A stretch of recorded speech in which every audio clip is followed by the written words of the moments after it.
Good afternoon, ladies and gentlemen. My good friend George Casey talked some about the past. I'd like to talk about the future. And the phrase or the concept that I want to discuss with you is called set the conditions for success.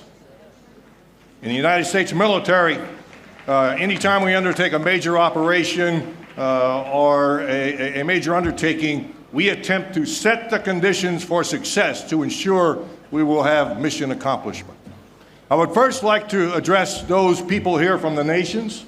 Anyone who's sitting behind the name tag, I would say thank you. Obviously, you're an important person in your country. You're here because you're lending your personal support to the cause. But I would ask you to do more. I would ask you that when you go home, you be ready to set the conditions for success for the next time the young people of Iran go through the streets.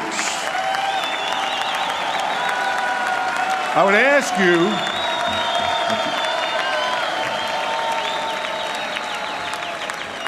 ask you to use your influence, your name, your positions to ensure that your government responds quickly in an endorsement to those young people who are potentially sacrificing their lives. I'm absolutely convinced that the regime feels very stressed and that, if anything, they will be more violent than ever before when they have the uprisings in the streets. And those young people will be checking their devices twice a day to see which nations have expressed their support. So it's absolutely critical in my mind. In fact, you may be saving lives by helping to influence your government to support those young people and the cause.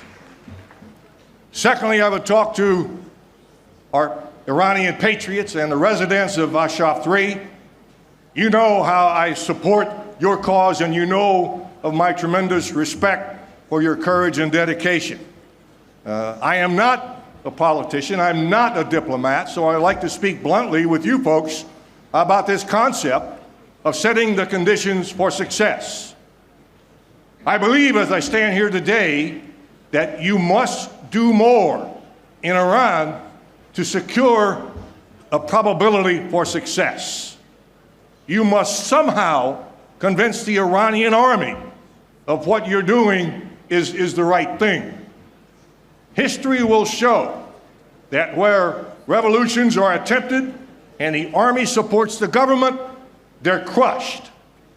History will also show that where the army turns or the army fails to act, most of those revolutions will succeed. Your own history with the Shah shows that. We're watching today in Venezuela. Which way will the army go? Will that leader survive or will he fall? It will be determined by the army.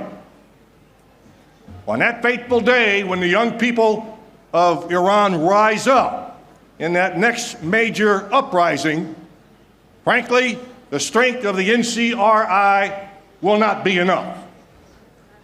Your units of resistance will not be enough. The incredible leadership of Maryam Rajavi and the magnificence of the 10-point plan will not be enough if the army opposes you. Now, the Revolutionary Guard will never turn. The Navy and the Air Force don't have the power.